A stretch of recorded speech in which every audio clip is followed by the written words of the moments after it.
നിങ്ങൾക്ക് ഇത് അച്ചീവ് ചെയ്യാൻ കഴിയും. ആ ഒരു ലക്ഷ്യബോധം നമ്മൾ ഉണ്ടാക്കി കൊടുക്കുകയാണ്. ഹാപ്പിനെസ് ഉണ്ടാക്കുക. ഇവിടെ വന്നാൽ നിങ്ങൾ ഹാപ്പി ആവുന്നുള്ളത് തന്നെയാണ് അവിടുത്തെ ഒരു ലക്ഷ്യം എന്ന് പറയുന്നത്. ചിരിക്കുക എന്ന് പറഞ്ഞത് നമ്മളെ ഒരു മുഖത്തെ 2 പേശികൾക്ക് മാത്രമല്ല. നിങ്ങളൊന്ന് ശരിക്കും കണ്ണ് ചിരിക്കാന്ന് ചോദിച്ചത് അല്ലേ, ചെവി ചിരിക്കുകയാണ് അല്ലേ, മുഖം ചിരിക്കുന്നു, നമ്മുടെ ഹൃദയം ചിരിക്കുന്നു, നമ്മുടെ ഓരോ സെൻസ് ഇന്ദ്രിയങ്ങളും ചിരിച്ചുകൊണ്ടിരിക്കുന്നു. ഭയങ്കരമായൊരു അതൊക്കെ ചിരിക്കാൻ പറ്റും. ഇവയൊക്കെ ചിരിക്കണം. നമ്മൾ സ്മൈൽ ഈ ടോക്ക് എന്ന് പറയുന്നതുകൊണ്ട് നമ്മളെ ബിസിനസ്സിനെ കുറിച്ചും കൂടെ പറയുന്നുണ്ട്. നമ്മളെ ബിസിനസ്സിൻ്റെ ഈ മൊത്തം ബിസിനസ് ഇതൊരു ഒരു മനുഷ്യനെ പോലെ എന്ന് പറഞ്ഞത് അത് മുഴുവൻ ചിരിക്കാൻ പറ്റണം. അതിൽ ഓരോ ചെറിയ വർക്ക് ചെയ്യുന്നവനും ഓരോ വലിയ വർക്ക് ചെയ്യുന്നവനും എല്ലാവരും ഒരുപോലെ ചിരിക്കാൻ കഴിയും. അപ്പോഴാണ് ആ ബിസിനസ്സിന് ഗ്രോത്ത് ഉണ്ടാവുള്ളൂ. ചില ഭാഗങ്ങളിൽ ചിരിക്കാതിരിക്കുക, ചില ഭാഗങ്ങൾക്ക് തളർച്ച വരിക, ചില ഭാഗങ്ങൾക്ക് ഭയങ്കര സ്ട്രോങ് ആയിട്ട് ആവശ്യത്തിലേറെ വർക്ക് ചെയ്യുക, അതൊക്കെ പ്രശ്നമാണല്ലോ. നമ്മളതിനാണ് ക്യാൻസർ എന്നൊക്കെ പറയുന്നത്.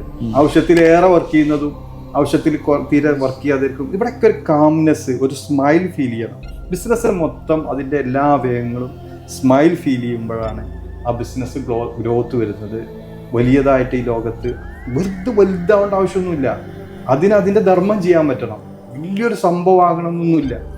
അതിൻ്റെ കൂടെ നിൽക്കുന്ന ആളുകൾ സ്മൈൽ ചെയ്യുക എന്നുള്ളതാണ്. ഞാൻ എൻ്റെ ബിസിനസ്സിൽ എപ്പോഴും എൻ്റെ ടീമിനോട് പറഞ്ഞുകൊണ്ടിരിക്കുന്നത് ഇതാണ്.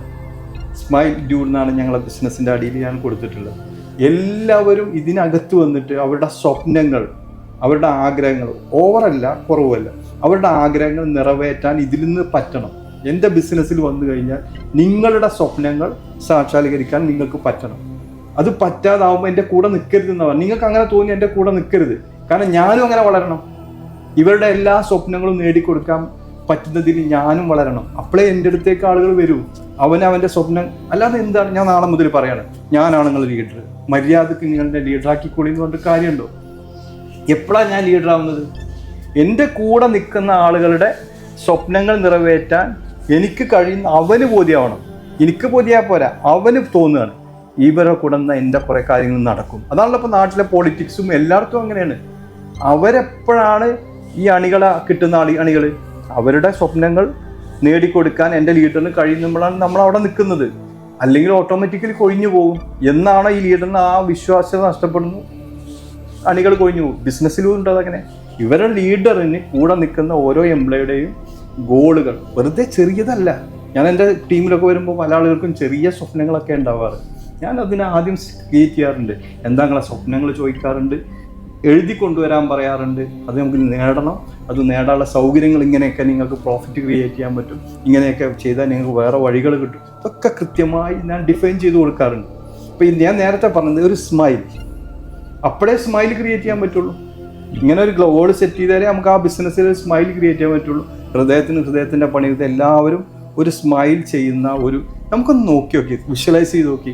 നമ്മളൊരു ബിസിനസ് മുഴുവനായിട്ട് സ്മൈൽ ചെയ്ത് നിൽക്കുന്ന ഒരു ബിസിനസ് നമ്മുടെ മുമ്പിൽ ഉണ്ടാവുക എന്ന് പറഞ്ഞാൽ അതിലും വലിയൊരു ഭാഗ്യം എന്തായിരിക്കും ഒരു ബിസിനസ്മാൻ ഉണ്ടാവുക.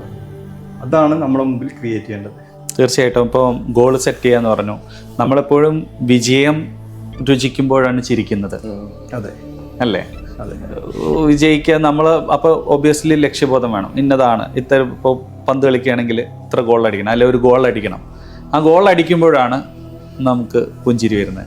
അത് ഒരു കോമ്പറ്റീറ്റീവ് മൈൻഡ് സെറ്റിലുള്ള ആളുകൾ കൂടെ ഉണ്ടാകുമ്പോൾ സത്യത്തിൽ വിജയത്തിന് മാധുര്യം കൂടുകയാണ്. കഷ്ടപ്പെടേണ്ടി വരും കുറച്ച് കാര്യങ്ങൾ.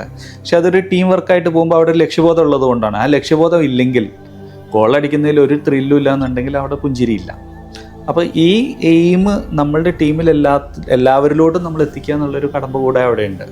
അവർക്കത് പുഞ്ചിരിക്കണം എന്നുണ്ടെങ്കിൽ നമ്മൾ സെറ്റ് ചെയ്ത് കൊടുക്കണം. നിങ്ങളിവിടെ വരുമ്പോൾ നിങ്ങൾക്ക് ഇത് അച്ചീവ് ചെയ്യാൻ കഴിയും. ആ ഒരു ലക്ഷ്യബോധം നമ്മൾ ഉണ്ടാക്കി കൊടുക്കുകയാണ്. ഹാപ്പിനെസ് ഉണ്ടാക്കുക. ഇവിടെ വന്നാൽ നിങ്ങൾ ഹാപ്പി ആവുന്നുള്ളത് തന്നെയാണ് അവിടുത്തെ ഒരു ലക്ഷ്യം എന്ന് പറയുന്നത്. അതെ. പക്ഷെ ഇവിടെ ഒന്നും കൂടെ എന്താ പറയുക, ഈ എയിം എല്ലാവർക്കും എത്തണം. ഒരു പൊതു എയിമേ എത്തണ്ടുള്ളൂ. ഇപ്പൊ എൻ്റെ ശരീരത്തിലെ ഹൃദയത്തിന് അല്ല അത് മതി, മുഴുവൻ എത്തണം എന്നില്ലല്ലോ. അല്ല എല്ലാം ചെയ്യണമെന്നില്ല. എന്താണ് ആസ് എ ടീം നമ്മളുടെ എന്താണ് വിജയം എന്നുള്ളത് നമ്മൾ അവിടെ കാണിച്ചു കൊടുക്കുന്നുള്ളത്. കളി ജയിച്ചു, ഞാൻ തന്നെ ബോൾ പിടിക്കണം എന്നില്ല. ശരീരത്തിൽ നമ്മളിപ്പോ ശരീരത്തിനെ കുറിച്ച് ഈ ബിസിനസ്സിനെ പറഞ്ഞുകൊണ്ട് ആകെ കുഴങ്ങി ആകെ ഡൈവേർട്ടായി പോയെന്ന് എനിക്കറിയില്ല. ഞാൻ പറയാം, നമ്മളെ ശരീരത്തിലുള്ള ഒരു കോശത്തിന് തൊട്ടടുത്തുള്ള കോശത്തെ അറിയില്ല. ഒരു മരത്തിലുള്ള ഇലക്ക് തൊട്ടടുത്തുള്ള ഇലയെ അറിയില്ല. ആ ഇലയെ സംബന്ധിച്ചോളം ആ ഇല അവിടെ നിന്ന് ആ കൊമ്പിൽ നിന്ന് എന്ത് ചെയ്തു, വേണ്ട പോഷകങ്ങളൊക്കെ എടുത്ത് വലുതായി അതങ്ങ് വാടി വീഴുകയാണ് ചെയ്യുന്നത്. തൊട്ടടുത്തുള്ള ഇലയും അത് തന്നെ പണിയെടുക്കുന്നു. അപ്പുറത്തും ഇപ്പുറത്തും അറിയുന്നു. പക്ഷെ അത് നമുക്ക് മൊത്തത്തിൽ കാണുമ്പോൾ വലിയൊരു സുന്ദരമായൊരു മരമാണത്. മനസ്സിലായല്ലോ? സുന്ദരമായൊരു മരമാണ്. അപ്പോൾ ഈ കാരണം കസ്റ്റമേഴ്സ് ആയാലും വെൻഡേഴ്സ് ആയാലും ടീമായാലും എല്ലാം കൂടെ നോക്കുമ്പോൾ വലിയൊരു മരമാണ്. ഈ പറഞ്ഞ ഇലയും ഇലയുടെ ഗോൾ എന്താണ്? അത് ക്രിയേറ്റ് ചെയ്ത് സാറ്റിസ്ഫൈഡ് ആയിട്ട് അവിടെ വീഴണം. പ്രകൃതിയിൽ എന്ത് ചെയ്യണം? നമ്മൾ പഠിക്കണം. പ്രകൃതിയിലാണ് ഈ നമ്മൾ എന്ന് പ്രകൃതി പഠിക്കാൻ തുടങ്ങിയോ അതോടുകൂടി നമ്മൾ കൂളാവാൻ തുടങ്ങും. നമ്മൾ കൂളായി പിന്നെ നമുക്ക് പ്രശ്നമില്ല. പ്രകൃതി ചിരിച്ചുകൊണ്ടിരിക്കുകയാണ്. ഞാൻ പറഞ്ഞ സ്മൈൽ, നമ്മളിപ്പോ സംസാരിച്ചുകൊണ്ടിരുന്ന സ്മൈൽ, പ്രകൃതി മുഴുവനും എന്താണ്? ചിരിച്ചുകൊണ്ടിരിക്കുന്നു. നമ്മൾ മനുഷ്യന് മാത്രം ചിരിക്കാനൊരു ചണ്ട്, അതുപോലും ഒന്ന് അനക്കാൻ നമ്മൾ ഭയങ്കരമായി മടി കാണിക്കുന്നു. അത് എന്ത് കൊടുത്താലും ചിലപ്പോൾ തിരിച്ചിട്ടു. ഞാൻ 10 രൂപ ഒരാൾക്ക് കൊടുത്ത് കിട്ടിക്കൊള്ളുന്നില്ല. തിരിച്ചു നോക്കി നിങ്ങൾ ഒരാളെ മുഖത്ത് നോക്കിയിട്ട് തിരിച്ച് കിട്ടിയിരിക്കും. അത് കിട്ടുന്നു. ഇങ്ങനെ ഉറപ്പുള്ള സാധനം പോലും നമ്മൾ കൊടുക്കാൻ മടിക്കുകയാണ്. ഈ സ്ഥലത്താണ് നമ്മളൊരു സ്മൈൽ ടോക്ക്, അത് ബിസിനസ്സിനകത്തേക്ക് ഒരു സ്മൈൽ ടോക്ക് നമ്മൾ സംസാരിച്ചുകൊണ്ട് വരുന്നത്. ഇത് നമുക്ക് ഇങ്ങനെ തുടർന്ന് പോകണം. നമ്മളെ ആളുകൾക്ക് ഒരുപാട് ഇതിൽ കോൺട്രിബ്യൂട്ട് ചെയ്യാനുണ്ടാവും. ഇത് ഇങ്ങനെ അല്ലല്ലോ, ഒന്നിങ്ങനെ, അല്ലെങ്കിൽ നമ്മൾക്ക് ഒന്നും കൂടെ പറഞ്ഞ് നമ്മളൊക്കെ തിരുത്താനുണ്ടാവാം. അതിന് ഞങ്ങൾ സ്വാഗതം ചെയ്യാണ്. എല്ലാവരും നമ്മൾ സ്വാഗതം ചെയ്യാണ്. നമുക്കിതൊരു ബിസിനസ്, അതായത് വലിയ കോർപ്പറേറ്റുകൾക്ക് മാത്രമല്ല, കോർപ്പറേറ്റ് എന്ന് പറഞ്ഞാൽ അതിൻ്റെ ലെവലിൽ വിജയിച്ചു എല്ലാവർക്കും ബിസിനസ്സിൽ വിജയിക്കാൻ പറ്റും.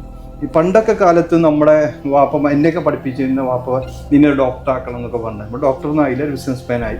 പക്ഷേ ഇപ്പോഴത്തെ രക്ഷിതാക്കളൊക്കെ മക്കളെ ഒരു ഡോക്ടറോ എഞ്ചിനീയറോ ആക്കാനൊന്നും അല്ല ശ്രമിക്കുന്നത്. ഞാനിപ്പോൾ ഇപ്പോൾ ഈടായിട്ട് ഒരു വലിയൊരു പണ്ഡിതനോടൊക്കെ സംസാരിച്ചപ്പോൾ അവരെ മക്കളിൽ 3 പേരും BBA ആണ് പഠിച്ചുകൊണ്ടിരിക്കുന്നത്. അപ്പോൾ ഏകദേശം എല്ലാവരും ബിസിനസ് പഠിച്ചുകൊണ്ടിരിക്കുന്ന ഒരു സമയം. അപ്പോൾ എല്ലാവരുടെ സ്വപ്നം വലിയ ബിസിനസ്മാൻ ആവണം എന്നൊക്കെയാണ്. എന്നിട്ട് ഇത് വെച്ചിട്ട് ഇവർ ഇതിലേക്ക് ഇറങ്ങിക്കഴിഞ്ഞാൽ ഇവിടെ ആകെ പ്രശ്നമാവുകയാണ്. അവർക്കാണെങ്കിൽ വേറൊന്നിനും സമയം കിട്ടുന്നില്ല. അപ്പോൾ അതിലൊരു കോൺട്രിബ്യൂട്ട് നമ്മൾ ഈ സ്മൈൽ ടാക്ക് കൊണ്ട് ചെയ്യണം എന്ന് വിചാരിച്ചിട്ടാണല്ലോ നമ്മൾ നമ്മളെ സമയം കുറച്ച് ചിലവഴിച്ചിട്ടുള്ളത്. അതുകൊണ്ട് ഇൻഷാ അല്ലാഹ് നമുക്കൊരു കാര്യം ചെയ്യാം. ഇനി ഇത് വീണ്ടും ടോക്കുകൾ തുടരാം. രാജ് ചെയ്യുന്ന കാര്യങ്ങളൊക്കെ ഒന്നും കൂടെ വിശദീകരിച്ചാൽ. ഞാൻ രജനീഷ്, ഞാൻ 3 IT കമ്പനീസ് റൺ ചെയ്യുന്നു. നിലവിലിപ്പോൾ ഞാൻ UAE-ലുണ്ട്. UAE-ൽ ബിസിനസ് എക്സ്പാൻഡ് ചെയ്യാനുള്ള ഭാഗമായിട്ട് വന്നതാണ്. 16 വർഷമായിട്ട് ഞാൻ ഈ ഫീൽഡിലുണ്ട്. Software, web application, web development, iOS development, ഒരു കൺസൾട്ടിങ് എന്നുള്ളൊരു മേഖല കൂടെ അവിടെ ഞാൻ ഏറ്റെടുത്തിട്ടുണ്ട്. ഇതാണ് ഒരു ചുരുക്കം.